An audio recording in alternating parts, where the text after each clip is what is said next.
Yo, hope you're doing well. So this is a video I've wanted to make for quite some time, and I think this might be quite eye-opening for some of you who maybe come from a different part of the world, or maybe more of you will relate to this than I think, and you might tell me this is exactly the same for where you come from. But as someone who makes videos about social skills and getting outside of your comfort zone and confidence, I think something I've never really addressed is that one of my biggest hurdles to get where I am now, to having an active social life, to feeling like I can go up and talk to anyone, one of my biggest hurdles in reaching that, I feel, is growing up in the United Kingdom, in England, specifically the south of England. I feel like on some level, I'm fighting against the culture here. The culture which is very easy to kind of become, stuck in this system of being this naturally quite cold, closed off, unfriendly person. Not just that, quite a cynical person who maybe judges others quite easily. And this is not even like a grass is greener type situation. Like, I know I have it good living here for a lot of reasons, and not everywhere is going to unanimously be better. I'm sure there's other countries in Europe which are worse than the UK when it comes to this. But I think growing up in the UK and the traits that kind of were instilled in me from a young age have actually sabotaged my ability to make meaningful friendships and connections. And it's taken a lot of deprogramming to go against that. So I'm also going to talk about how I learned to cultivate a more warm energy, how to kind of bring a more positive, naturally social side out of myself and not fuck up those opportunities. I want to put a bit of a positive spin on this video if I can, but yeah. So I guess I'll take it from the top. The first time I ever noticed that the UK was maybe having this effect on me was actually at age 18 years old, so very late on. And it was in my first few weeks of university. And the reason I noticed it, this kind of cold, natured type of energy that people would have, was actually because of the absence of it, if that makes sense. At university, let me paint you a picture. From the moment I turned up, the first month just felt like being on some crazy reality TV show. Every single night there were just these wild parties. People were doing the most insane things. It was this was during COVID as well. COVID just added this extra layer on top of it, because people were still allowed at my university when restrictions had loosened. But the fact there was no nightclub or anything like that, or bars open, made people want to have the craziest house parties. I've seen people launch themselves out of second floor windows. I've seen this guy just fucking jump out the window and break his arm. People doing crazy shit constantly, but every night there was something going on campus. And I tell you, I've never had more fun than that in my life. And a big part of it was this belief that I instilled in myself, wow, I spent all this time kind of being antisocial at school, being anxious, not having that many friends. But here it's I can just go up and talk to anyone. I can get invited to any party. I can just walk into a random party and come out with a bunch of friends. That's how it felt. Everyone was so warm and open and just so eager to be your friend. And I remember I added 100 contacts on my Snapchat in literally just a month or two, because that's the kind of energy people are on. And I realized this is so completely different from what I was used to. Back home, no one wants to talk to anyone. If you go up and speak to someone who you don't know, they'll kind of start questioning your intentions. They'll think there's something weird about you. In some cases, fair enough, but I think people are just not open to interacting with like the people around them. And yeah, the general attitude is don't talk to me unless you have a very good reason to. Don't get in my face. Don't come near me. That's how it kind of felt. And friend groups are like very, very like solidified. Like people, some people, I won't say all, but some people, like once they come out of their like friend group from school, that's it. They're gonna stay friends with these people for life. No new friends. So this was honestly one of the best periods of my life, just believing like things had changed. That it was great for my confidence, just that positive feedback loop of being able to go and speak to anyone and just have it go well. But that was only the first month, because after that, I'd see someone who maybe I'd had like a half an hour long chat with at a party in the first 2 weeks of university. And then the second month, I'd walk right past them. I'd meet their gaze, like they knew it was me. And they just divert their eye contact and keep walking. People who acted like your best friend in the first couple of weeks, and you thought, okay, we're going to be friends for the next 3 years and it's going to be amazing. They'll act like they don't even know you. It's like straight back to default settings. And the reason for that is, you know, unless people here are like really forced to adapt, like thrown into situations where this is like make or break, like the alternative for most people is get out there and be social, or the alternative is have no friends. It's like one or the other. Only when people are like fully forced to, when the idea of the pain becomes too great to like ignore, that's when people take action. But after that, once people get settled, once the friend groups kind of form, it's like, that's it. Everyone just goes back to being cold bastards. And I feel like I kind of entered that frame. I found my people and I reciprocated that type of energy. People didn't talk to me, so I didn't make an effort to talk back to them, even if this was someone that I had history with.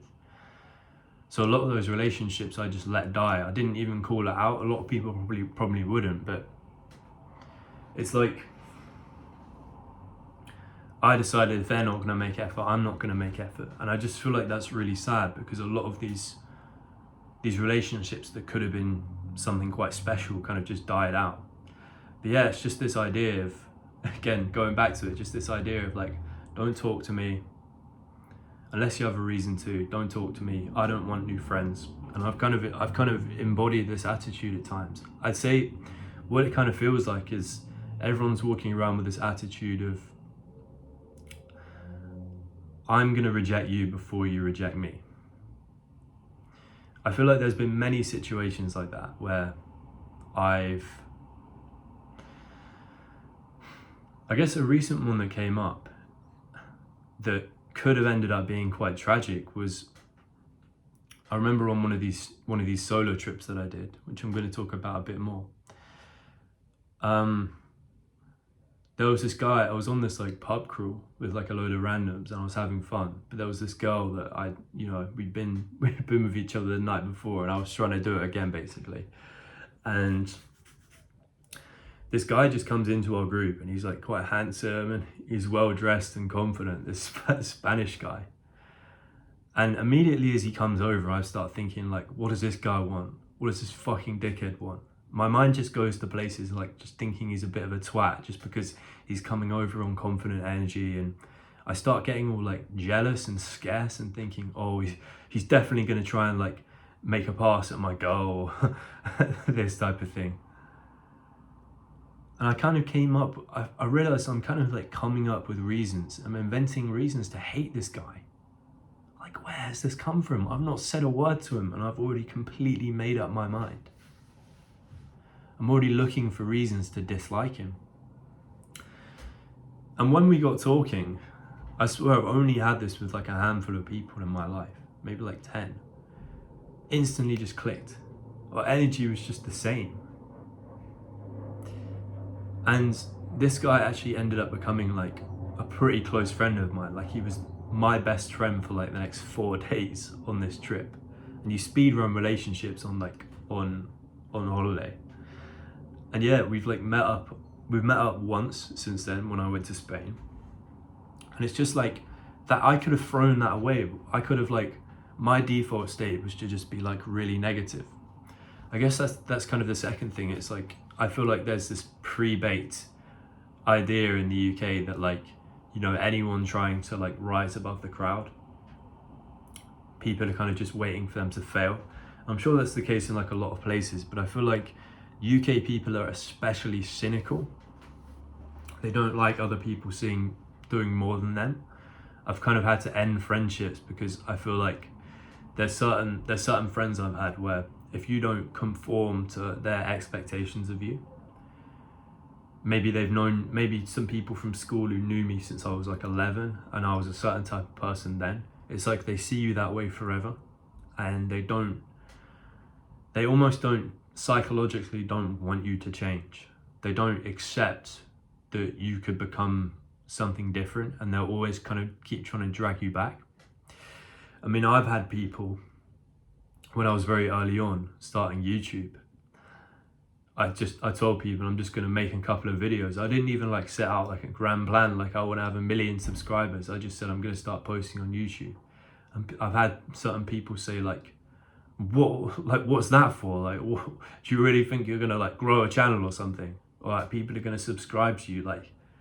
People actually said that to me without me even sometimes you could argue I don't know, people set unrealistic expectations for themselves, but I wasn't even doing that. I just said I'm going to post a couple of videos, and people were like, oh, what are you doing? Oh, you're recording yourself.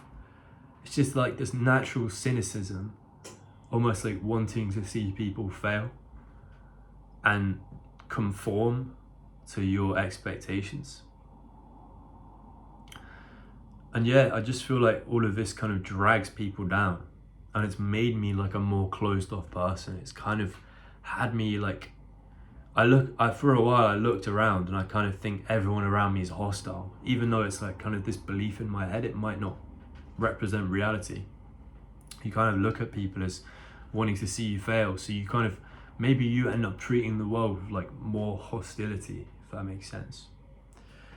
But I kind of wanted to talk about some of the things I've done to maybe overcome this or cultivate a more warm energy and leave this kind of poisonous energy in the past. And I say the first thing you can do is just catch yourself in those patterns. Because I still sometimes do this. I think when I'm around people for so long, for instance on my morning commute, this happened to me today when I was getting the train through London. Just being around people just started to kind of annoy me. Some guy was sitting opposite me and he kept tapping on the table, and I was getting unnecessarily pissed off about it. And that kind of energy just stays with you. And I was walking around the train station and I kind of clocked for a minute, why am I scowling? I was scowling, but I kind of couldn't even remember what I'd gotten worked up over. Was it really just this guy tapping? It's very easy to get caught in these